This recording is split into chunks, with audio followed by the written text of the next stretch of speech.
New provocation from North Korea. When I saw the president of South Korea hugging Kim Jong-un, I asked myself, would he do the same with Hitler? North Korea. The nation where its leader is compared to a modern-day Hitler. The nation where the government enslaves its own people and violates every human right imaginable. There's not a single other nation in the world that is accused of so many atrocities against humanity as North Korea. But these accusations are not actually based off video or photo evidence. They come from only one source: North Korean defector testimonies.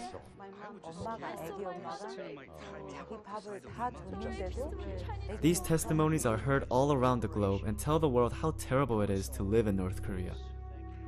And their shocking stories not only shape public opinion, but make way for actual policies that punish North Korea.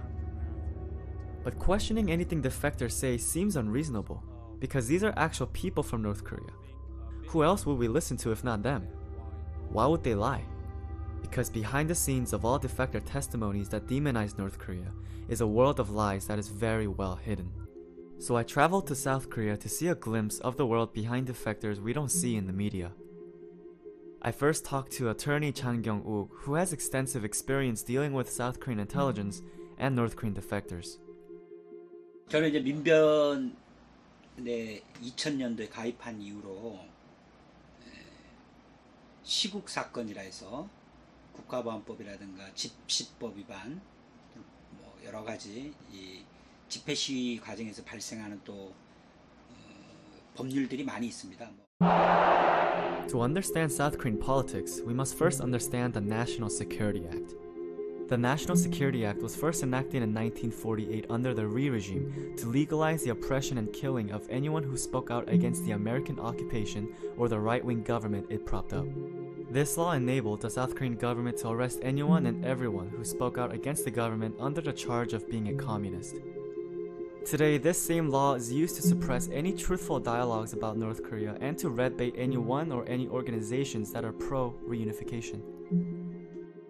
2013년도에 서울시 공무원이었던 탈북자 그 유우성 씨 사건을 하면서 유우성 씨를 간첩이라 한 사람이 바로 유우성의 여동생, 그 당시에 한국으로 오빠가 오히려 한국에서 같이 살기 위해서 이렇게 들어오라 해서 합동신문센터에 있는 국정원 직원에게 잘 부탁한다고까지 했던 여동생을 오히려 고문에 의해서 허위 자백을 받아서 오빠하고 같이 간첩 임무를 받았다, 이렇게 허위 자백을 한 사건에서 조사받으면서 그 선생님이 도와준다고, 오빠 같이 살게 하고 도와준다고 살게 해준다니까 난 그거 믿고, 오빠 이따 잘 된다니까, 오빠 이따 잘 되고 한국에서 같이 살 수 있고 오빠 도와주는 길이라니까, 지금 힘들어도 이따 다 오빠 도와주는 길이라니까 그걸 믿고 잘 될 거라니까 그걸 믿고 저리 거짓 진술도 하고 그랬죠. 근데 지금 알고 보니까 그게 제가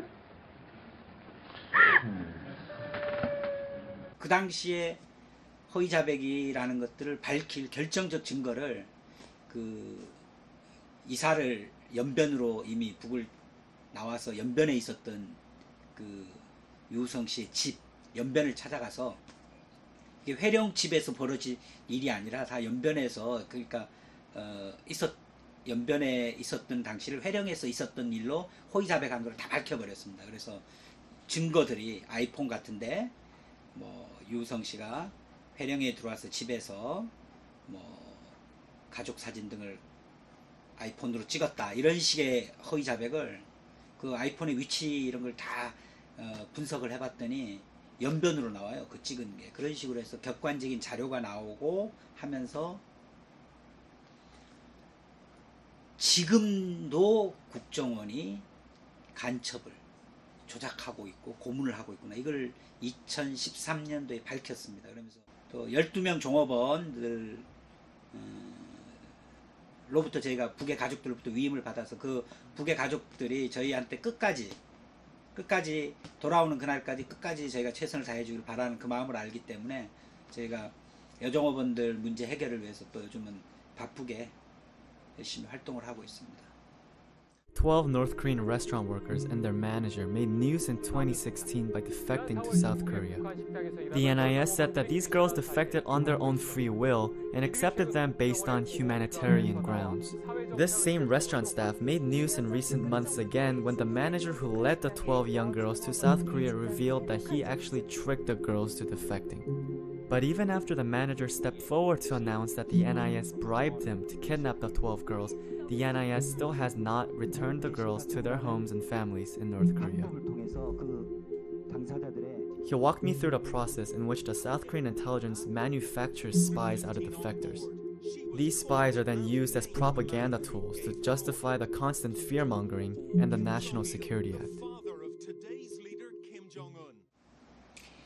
그 탈북자들이 들어오면 이 대한민국이 대한민국에 정착시킬지, 그리고 대한민국의 세금을 가지고 지원을 할지, 그죠? 주거 지원, 집이라든가 또는 정착 지원,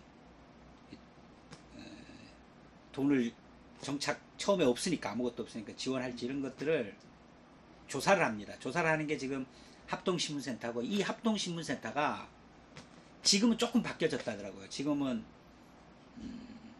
조사하는 기간 동안에 낮에 조사할 때는 조사실에서 혼자서 조사를 받지만은 저녁에 이제 2인 1실로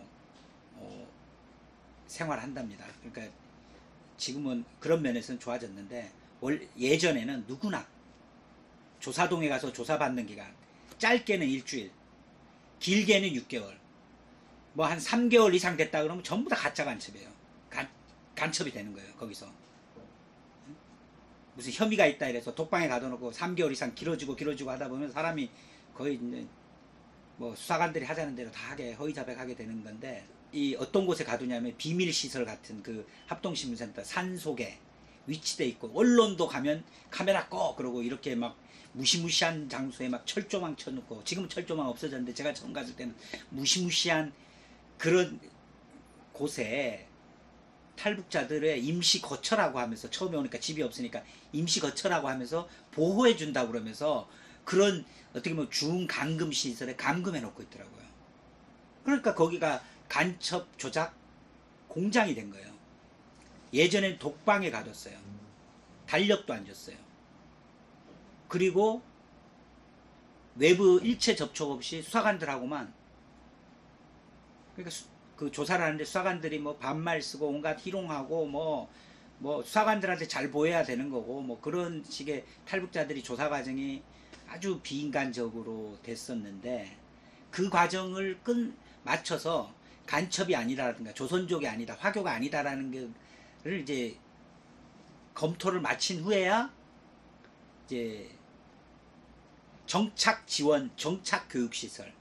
왜냐하면 이분들은 사회주의에서 왔으니까 대한민국 자본주의에서 뭐 예를 들면 지하철표를 끊는다, 이 생활을 모르지 않습니까? 자본주의가 어떻게 되는지는 모르기 때문에 그 교육을 받는 하나원으로 이동을 합니다.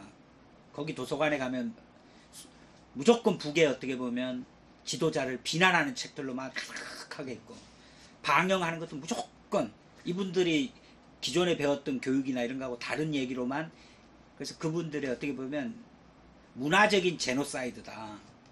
북에 대한 건 모든 걸 싫어하도록 하고 그렇게 교육받고, 탈북자의 존재를 저는 대한민국 정부가 북을 붕괴시키기 위한 북한 인권 문제를 계속 정치적으로 이용하기 위해서 탈북자들을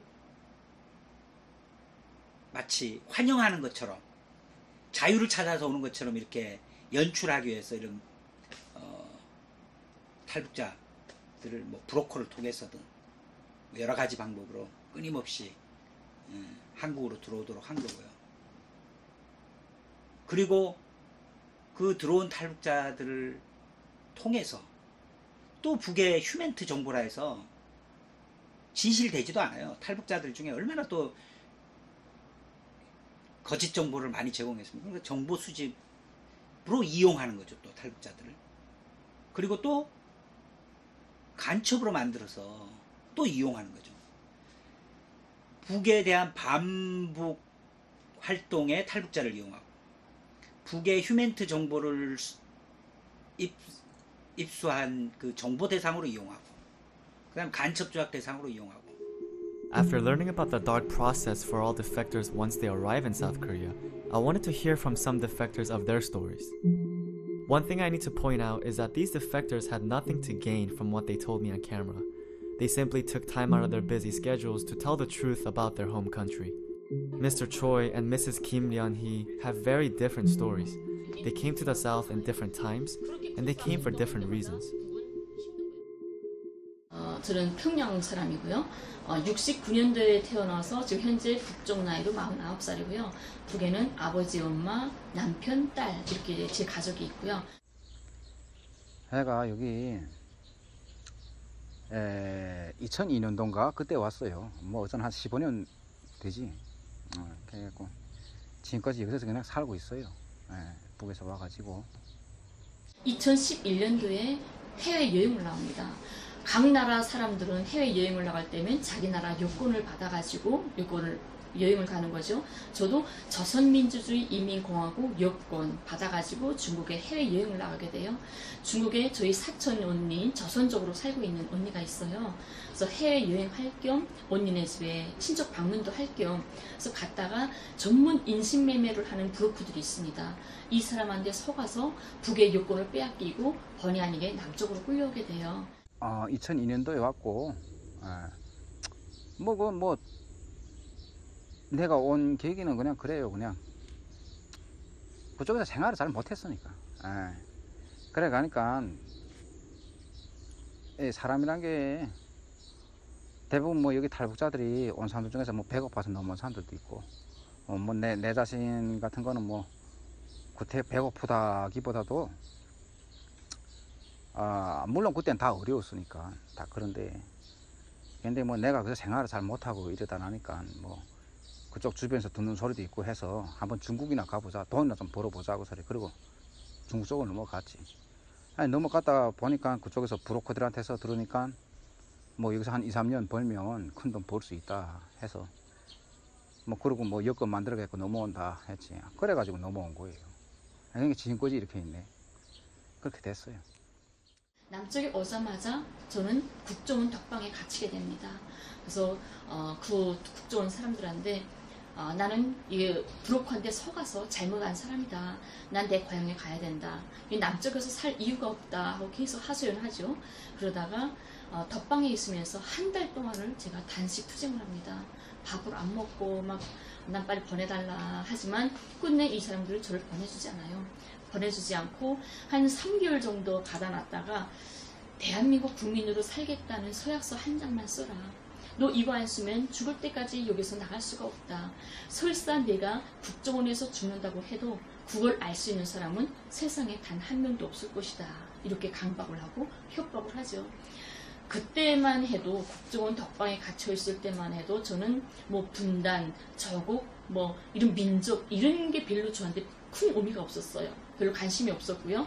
그때는 살아서 이 국정원에서 나갈 수만 있으면, 살아서 내 가족한테 다시 돌아갈 수만 있었으면 이게 제일 유일한 최고의 소원이었어요. 내 딸을 다시 살아서 안을 수만 있다면. 이렇기 때문에 석 달 만에 어쩔 수 없이 이 국정원이 강박하는 대로 대한민국 국민으로 살겠다는 서약서를 쓰게 됩니다. 내 같은 상황은 상황이 좀 다르게 됐어요. 내 같은 거는 와서 사회생활하면서 바로 찍혀버렸다고. 왜 찍혀버리는가? 그땐 주변에 그때는 뭐 그때 상황에서는 북이 뭐 당장 내일 모레 망한다, 어찐다, 뭐 이런 상황들이 막 되고 뭐 주변에 그냥 한마디로 말해서 내 심정 이야기하면 그때 주변에서 이 남쪽 사람들 내 주변에 있는 사람들은 나는 내 그냥 생각으로 내가 솔직하게 이야기하고 난 집단적으로 미쳤다고 생각했어요 그때 이 사람들. 왜냐하면 북에 대해서 너무도 모르니까. 그러니까 어느 저 교회 무슨 뭐 거기서 무슨 뭐 한다고 해서 나갔어요. 좀 나오라고 해서 나가서 뭐 거기 무슨 뭐라 하니 그거 보고 뭐 이런 학습인지 뭐인지 한다고 뭐 저 성경 학습인지 한다고. 그러면 참가했는데 뭐 돌아가면 질문하더라고요. 누구를 제일 존경하는가? 난 당당히 김일성 장군을 내가 제일 존경한다겠죠. 왜? 나는 중국에서도 몇 년 있었어요. 나는 내 다른 거는 몰라도 내 이 조선에 내 북에서 살면서 그 나라 지도자들에서 내가 정말 어떤 사람들인지 대한 것은 내가 확실하게 알거든.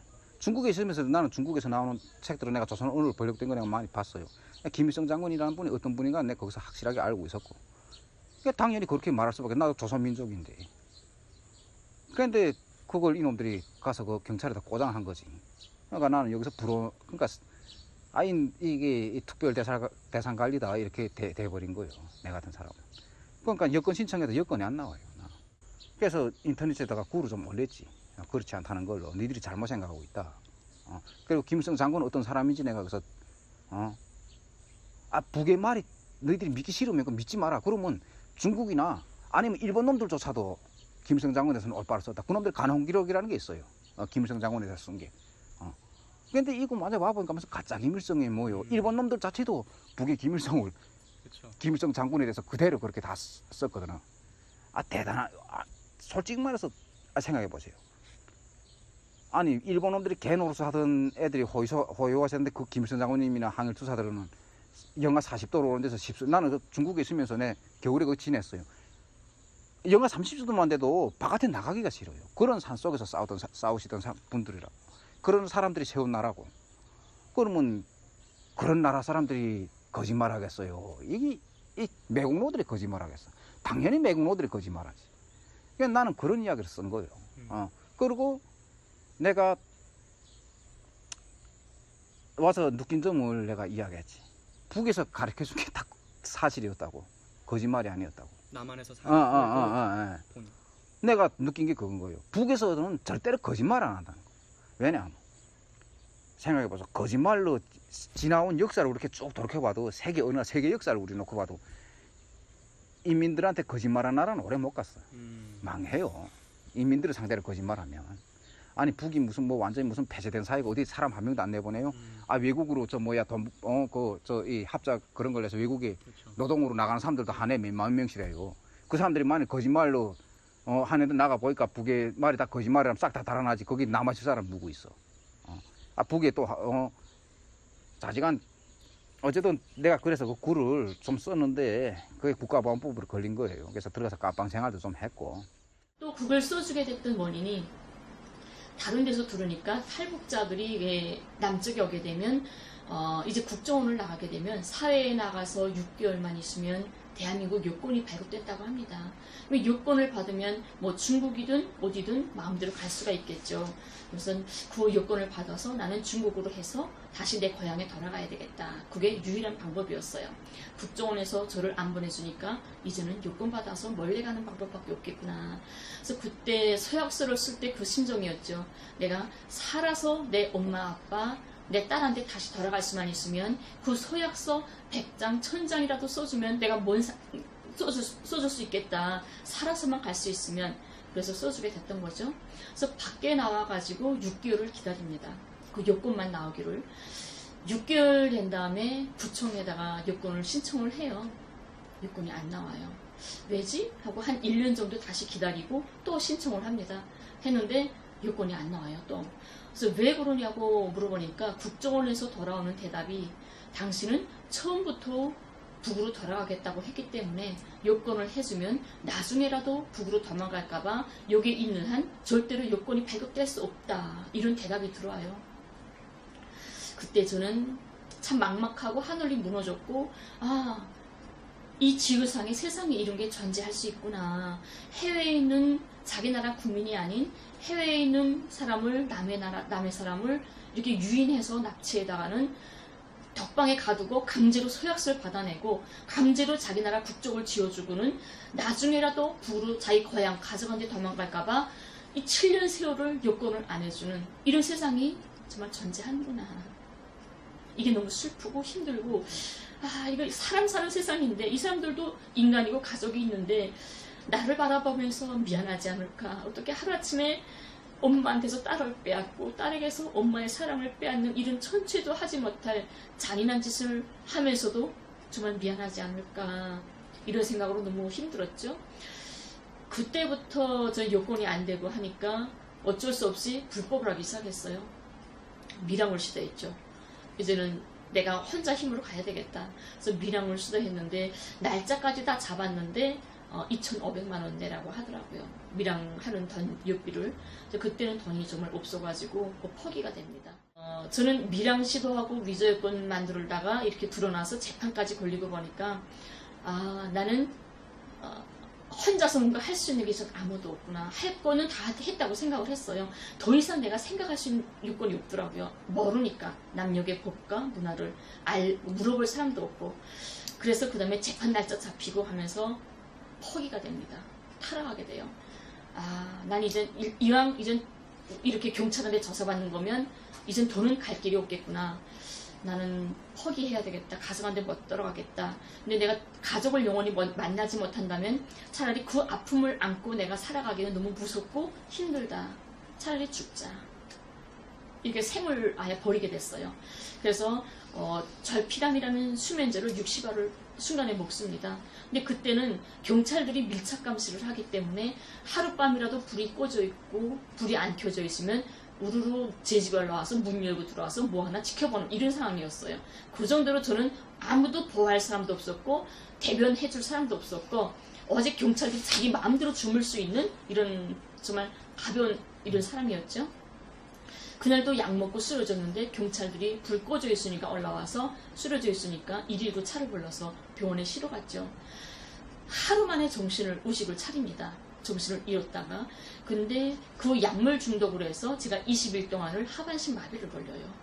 걷지를 못합니다. 그래서 병원에서 20일 동안을 휠체어를 타고 다녀요.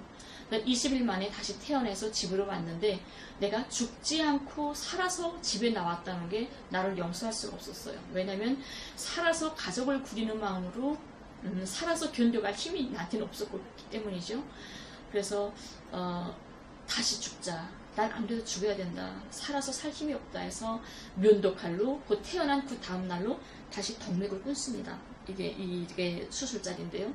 덕맥을 끊어서 쓰러졌는데 또 이렇게 피가 쫙 침대 밑에 뚝뚝뚝 떨어지는 소리를 들으면서 의식을 또 잃어요. 난 죽는구나. 쫙 잃었는데 또 경찰들이 와서 차에 실려가서 수술장 들어가서 수술받고 살아나오게 되죠. 그때 제가 생각했습니다. 살아야 할 이유가 있는가 보다. 나는 살아있으면 꼭 갈 일이 있는가 보다. 내가 찾지 못한 어떤 방법이 하나 꼭 있는 것 같다. 또 시작을 해봐요. Before we move on, we have to address a certain aspect of North Korean human rights that everyone loves to talk about. Starvation, famine. The period of hardship where hundreds of thousands starved to death in the 1990s is called the Arduous March in North Korea. But how did the Arduous March happen and why did so many people die? In 1991, the Soviet Union collapsed. And with its downfall, many global socialist trading networks that included nations like North Korea also collapsed. This meant North Korea did not have a sustainable market to sell or buy goods to support its people. And during the same time, North Korea was hit with two massive floods in 1995 and 1996, and a drought in 1997. The floods and the drought totally destroyed North Korea's agriculture and its ability to create enough food for its people. And with no socialist market, the North Korean leadership tried to open up its economy to the rest of the world by trying to join the IMF and the World Bank. The US does not let North Korea join. Instead, the United States used this famine in North Korea as an opportunity to do what it's always wanted to do: completely destabilize the nation. 미국 놈들이 얼마나까지 나쁜 짓을 했냐면 북이 권한의 행운 시절에 진짜 식량이 몽땅 떨어졌지, 농사도 못하지, 막 기름도 안 들어서 몽땅 전기가 멈춰서고 산업 공장의 70%가 몽땅 멈춰섰어요. 생산을 못했어. 국가에서 공장이 돌아가서 뭘 생산해야 이민들한테 나눠줄 거잖아. 이때같이 딱 공급으로 살았잖아요. 우리는 모든 공급으로 살다가 순간에 공급이 딱 끊어버리니까 난리가 난 거지. 굶어 죽을 수밖에 없었어요. 그래서 할 수 없이 이 남쪽 같은 경우에는 국경이 없잖아. 다른 나라에 넘어가는 국경이 없잖아. 네. 북은 중국과 러시아가 있어요. 근데 중국하고는 국경이라는 개념이 없어요. 시내물 하나 건너가는 것처럼 가까워. 근데 더군다나 권한의 행군 때는 수시로 하루에도 12번씩 왔다 갔다 했어요. 국가에서도 어쩔 수 없이 가만히 있었어. 왜냐면 국가에서 해주지 못하잖아. 당장 없으니까. 그래서 중국에 가서 뭘 바꿔서 쌀 바꿔 먹고 뭐 이렇게 장사를 많이 했거든. 근데 미국 놈들이 그 CIA나 국정원이나 이런 자들이 그 단동이나 중국 국경에 와서 무슨 일을 했냐면 북쪽수를 만나가지고 석거리 하나만 잘라와라. 석거리 하나에 쌀 한 마디씩 바꿔서 준다. 전기선 잘라와라. 전기선 몇 킬로에 쌀 5만짜 바꿔준다. 이렇게 말을 했어요. 근데 미국이 석거리가 왜 필요하겠어요? 우리가 가스가 안 들어오고 전기가 안 들어오고 하니까 그래도 농사는 지어서 이민들 먹여 살려야 되잖아. 그래서 밭을 갈아야 되는데 트랙터가 못 돌아가요. 기름이 없으니까. 그래서 서가 밭을 갈게 됐어요. 근데 서가 꺼리가 없으면 힘을 못 쓴대요. 그러니까 농사를 망치게 하려고, 농사를 멋지게 하려고 일부러 서를 꺼리를 잘라라고 한 거예요. 북을 붕괴시키려고. 다 굶어 죽여야 미국이 북에까지 넘어갈 수 있으니까. And the North Koreans have suffered because the United States has done everything we possibly could to destroy the economy of North Korea. We've done everything we possibly could to boost the economy of South Korea. And then we condemn them because they are backward and because their people are starving. This is why the Clinton administration admitted that it never bothered to keep its promises made to North Korea in the agreed framework of 1994. The US was simply counting on North Korea to starve to death. But the United States using starvation as a tactic is nothing new. During the Korean War, the US Air Force purposely destroyed dams, farms, and irrigation systems in North Korea to starve out the civilians. US Air Force General Curtis LeMay of the Strategic Air Command during the Korean War spells it out. There are no innocent civilians. It is their government and you are fighting a people. You are not trying to fight an armed force anymore. So it doesn't bother me so much to be killing the so-called innocent bystanders. For the United States to even talk about human rights in Korea, it first had to recognize Koreans as human beings, which was never the case.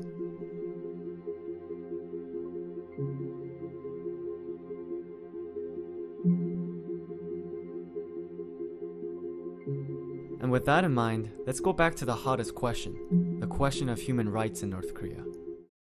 근데 탈북자들이 그런 주목을 합니다. 진짜 북에서 인권 유린이 있다고. 근데 탈북자를 좀 자세히 들여다볼 필요가 있어요. 우리가 이제 만나러 갑니다라는 채널이 있습니다. 남쪽에. 그건 탈북자들이 전문 나와서 출연하는 거예요. 남쪽 분들도 북에 못 갔다 왔죠. 하지만 저보다 평양에 살은 저보다도 북을 더 잘 압니다. 어떻게? 이 탈북자들이 나와서 말하는 이제 만나러 갑니다. 이 영화를 보다 나면 정말 막 눈물을 줄줄 흘리면서 봐요. 북은 빨리 붕괴돼야 돼. 북쪽 사람들 빨리 해방시켜서 자유를 줘야 돼. 이렇게 말을 하죠. 근데 이제 만나러에 갑니다에 나오는 출연진을 보게 되면 대체로 20대, 30대 어린애들이에요. 제가 95년도에 관할에 행군을 했다고 했죠. 지금으로부터 23년 전에 벌어진 일입니다. 23년 전에 벌어져서 10년 동안이죠. 지금 20대, 30대 애들은 태어나서부터 철들면서부터 쌀밥이 뭔지 고기가 뭔지를 모르고 자란 세대예요. 권한의 행군 때 태어났기 때문에 태어나서부터 옥수수와 풀죽과 시라지 국물을 먹어야 됐고 학교 갈 나이에 학교 못 가고 장사를 다녀야 됐고 산에 올라가서 나무 곰부레기 꾸르다가 집 불 떼야 됐던 이런 엄혹한 시절에 태어났던 애들입니다. 그 애들이 끝내 참다 못해서 중국에 나가서 생존을 위해 중국에 나갔다가 숨어 살기 힘드니까 남쪽에 온 애들이에요. 그 20대, 30대가 말하는 이제 만나러 갑니다에 나와서 말하는 탈북자들 굶어 죽고 힘들고 다 맞아요. 저도 굶어봤고 권한의 행군 때 저희 딸도 굶겼으니까요. 하지만 분단이라는 게 그냥 있는 그대로 양쪽에 있는 사실들만 말해주면 괜찮은데 분단 체제 선전이라는 것 때문에 일부러 왜곡하고 사기가 된 이게 필요한 거겠죠. 분단이 필요한 자들이 일부러 만드는 거겠죠. 이제 만나러 갑니다 같은 게 한 달에 4번을 합니다. 4번을 하는데 주말마다 한 번씩 해요. 한 번 가서 2회분을 촬영합니다. 그러면 2번 가면 4회분을 다 촬영하겠죠. 이틀만 출근하면 200만 원을 받는다고 해요. 근데 어느 공무원이 치고 누구든 이틀 출근하고 200만 원을 받을 수 있는 직업이라면 어떻게 해야 되죠? 무조건 그걸 지켜야 되는 거잖아요. 근데 그건 멋먹고 멋사는 나라예요. 헐벗고 굶주려요. 이 말만 해가지고는 그 자리를 유지할 수가 없다는 거예요. 그 삼성이나 이런 대기업 취직보다 더 어렵습니다. 거기 나가는 게. 그래서 거기 나가면 나는 배고파서 사람을 삶아 먹었고 내가 아이를 낳았는데 장애인을 낳았다고 국가가 엎어나서 죽였어요. 이런 말들을 해야만이 그 자리를 유지할 수가 있다는 거죠. 아, 얘가 선전형이 있네, 괜찮네 하는 거죠. 또 제 친구가 하나가 있어요. 이제 만나러 갑니다 채널에서 전화가 왔답니다. 3번을 북송당했어요. 제 친구가 중국에 나와 있다가 3번을 공안한테 붙잡혀 들어갔죠.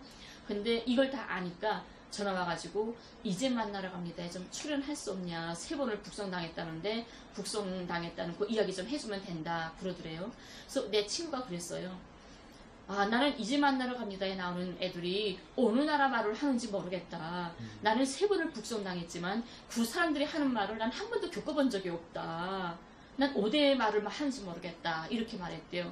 그러니까 그 채널에서 선생님 그렇게 말씀하시면 안 되는데요. 이랬더래요. 그러더니 아, 괜찮습니다. 우리가 다 대본을 써주니까 그대로만 하면 됩니다. 그러더래요. 그래서 내 친구가 그랬대요. 저 머리가 나빠서 그 대본을 암기를 잘 못해요. 그랬대요. 그랬더니 아, 그럼 나중에 다시 전화 드릴게요 하면서 전화 끊었다는 거죠. 이렇게 자기네가 대본을 다 써준다는 거를 다 하고 내가 말할 게 없어요 하면 대본 써주는 대로 하세요. 이렇게 하는 거예요. 그러니까 왜냐면 애한테는 3번 북송당했다는 사실이 있잖아요. 그렇기 때문에 이 사실만 가지고 거기다가 이 사람들이 써주는 대본을 붙이면 현실이 되는 거거든요. 사실이 되는 거거든요. 그래서 이게 참 안타까운 일이다 생각 드는데요. 이제 만나러 갑니다에 평양 하우스 땡땡 그 여자분이 계시는데 그 분이 이런 말을 합니다. 이제 만나러 갑니다. 나와서 나는 허이락한 석탄더미 위에서 애를 낳았고 길바닥에 있는 유리조각으로 탯줄을 끊었고 지나가는 할머니가 석치마를 뜯어서 애를 감싸주었다. 이렇게 말을 해요. 이 세상 사상체제 몽땅 떠나서 유럽이든 뭐 백인이든 흑인이든 황인이든 다 떠나서 인간이라면 애를 낳아본 인간한테 물어보면 선생님 애를 밖에서 낳고 길바닥에 있는 유리조각으로 탯줄 끊어볼 수 있나요? 하면 단 한 명도 못할 겁니다. 누구도 못해요 이거. 왜냐면 신생아는 갓 태어난 신생아는 면역이 없어요. 조금만 오염이 돼도 신생아는 죽습니다. 그러니까 어느 엄마가 애를 탁 낳자바람으로 탯줄을 자기하고 달려있는 탯줄을 유리쪽으로 끊는다는 건 상상이 안 되는 거예요. 하지만 남쪽 분들은 이제 너무 그에 대한 세뇌를 받았기 때문에 그게 사실이냐 아니냐 정상이냐 비정상이냐를 분간할 여유가 없다는 겁니다. 무턱대고 받아들이는 거예요. 북에 대해서 말하는 건 무턱대고 받아들여요. 그러면서 눈물 줄줄 흘리면서 빨리 북을 해방시켜줘야 돼. 이런 생각을 한다는 거죠. 그 나라 인권은 세계에서 최고요. 아니 미국 같은 나라 보라고. 아까도 우리 이야기했잖아. 미국 집 앞 경찰 옆에서 사람 무사서 경찰 옆을 다가가서 옆구리에다 먼저 손을 총 뽑아낼 판인데. 아니 자기 나라 인민이 미국 같은 거 자기 나라 사람이 설악에서 서지나 딱 총 발사해. 호수문에 손에 딱 총 있는 거에서 총 발사해서 죽여. 아니 어린 학생이 자기는 말을 듣지 않았다고 그것도 여학생인데 경찰이 어제 돼지 같은 경찰들이 서너 명이 달려서 두드려 패고 손을 뒤로 묶어가지고 그게 뭐 말라빠진 인권이에요. 그리고 다른 나라 사람들을 붙잡아다가나 테러분자라고 소리 거기는 독재라고 말하잖아요. 프롤레타리아 독재라고 인민 독재라고. 당장한 게 바뀌잖아요. 헌법이 그렇게 그 사람들 법이 그렇게 됐다고 프롤레타리아 독재 국가예요. 프롤레타리아라는 게 우리 말하면 그저 무산자들이 독재라는 소리예요. 인민들이 뭐 지금 어떤 발전된 인민 독재라 해도 되지. 인민들이 한 독재, 자본가나 소수 이런 권력 부의 독점자들이 거기면서 배견할 수 없다 그 말이지. 그런 당이에요. 원래 조선노동당이에요. 북은 뭐 색감하고 암흑이고 독재국가고 사람 못 살 세상 아니에요. 그래 사람 못 살 세상이었으면 그 인민들도 살기 힘들었으면 데모를 했다거나 반정부 무슨 운동을 데모를 했을 겁니다. 하지만 단 한 번도 그렇게 굶어 죽으면서도 단 한 번도 데모라든가 반정부 운동을 꾸며진 적이 없습니다. 그냥 그 어디 그 국정원에 써준 소설을 읽는 애들을 그 탈북자 애들 걔들은 어차피 걔들은 쓰레기 취급받던 애들이요. 쓰레기 새끼들이 쓰레기 통에 와가지고 살고 났다고 자기들이 이런 데서 이렇게 돈벌이 하면서 걔들은 뭐 어디 회사 다니거나 뭐 공장 다니고 일하는 애들 아니요. 그렇게 해서 밥벌이에서 살아가는 애들이라고. The famous defectors that we're used to, the ones that announce to the world of the infringements of human rights in North Korea, probably look something like this. This defector is named Park Yeon-mi. Ever since a video of her crying at a conference went viral, she's been dominating the defector narrative in the media. There are many other defectors like her who get huge international attention. But how are they making themselves so popular? Who's supporting them? Let's use Park Yeon-mi as an example. In South Korea, she is sponsored by a right-wing think tank called the Freedom Factory Corporation. And in the United States, she is funded by the Atlas Network, a massive libertarian organization that creates and supports right-wing think tanks from all across the world. The Atlas Network has been playing an especially active role in the destabilization in Venezuela. The Atlas Network funds think tanks in Venezuela like Se Dice Freedom, which is an anti-government organization with the purpose to change public opinion and to support the opposition protests. An opposition leader in Venezuela named Maria Machado, who's been actively calling for regime change, even thanked the Atlas Network on camera for its support. Thank you to the Atlas Network, to all freedom fighters and Democrats around the world for your support. And in Korea, the Atlas Network has been quietly playing its role by funding organizations that pay defectors to tell harrowing tales of their home country. One of the organizations that the Atlas Network funds is called Teach North Korean Refugees, yet another platform for terrifying defector testimonies. The founder of this organization, Casey Lartigue, is also one of the directors of the Freedom Factory Corporation that was mentioned earlier. This is because Casey Lartigue is a paid partner of the Atlas Network. It isn't a coincidence that this massive yet secretive organization that meddles in Latin American politics also happens to play a major role in defector politics in Korea. It is because defector testimonies can change people's opinions and therefore can be used as a political tool. And what is even more alarming is that this chain of money flowing down to these defectors goes even higher up. Investigative journalist Lee Fang uncovered donations to the Atlas Network from Koch brothers, ExxonMobil, MasterCard, and more. And from the taxpayer's dollar, the US State Department and the National Endowment of Democracy publicly funds the Atlas Network.